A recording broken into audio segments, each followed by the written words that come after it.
Even while he lived, Freddy Krueger was a creature of nightmare for those who truly knew him. Hiding behind a mask of warmth and friendliness, Freddy's actual temperament was known only to his victims. When those victims were finally heard, the parents of Springwood tracked Freddy down and took the law into their own hands. They thought fire had rid them of a monster that night, that their children were finally safe, but evil as strong as his has a way of surviving. Years passed. The horror was buried. The victims mercifully forgot. Then, somehow, Freddy returned, and dreams became nightmares once again. Freddy focused his anger on those he felt had wronged him, building up to his one true obsession, Nancy Holbrook. But he underestimated her strength and resourcefulness. Together with her friend Quentin, she managed to weaken Freddy, mutilating him and leaving him for dead once more. Death didn't want Freddy the first time he encountered it. Why did they think it would take him now?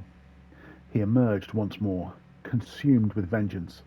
Then he turned his sights on the boy who had blocked his path to Nancy, his number one. Freddy invaded Quentin's dreams, terrorizing him night after night, until his strength and defenses would be at their lowest. When the time was right, he forced the boy to return to the dark reflection of Badham Preschool. Here, he would have his final revenge. Freddy stalked the boy through the school's halls. He took his time, savouring every moment of the hunt. This was what he enjoyed the most: the smell of their sweat in the air, the ragged gasps of their terrified breath. They were his to play with. There was a boy at the end of a long corridor, too tired and scared to run any more. Resigned to his fate, Freddy closed in, arms wide, claws raking the wall, their tips traced along a pipe, the metallic shrieking only adding to the boy's apprehension. A shower of sparks rained on the ground and into the liquid that covered the tiled floor. A blue flame blossomed and quickly engulfed the room. The boy took flight as Freddy burst from the flames in a fury. Rooms and walls raced past in a blur until they were in Freddy's basement.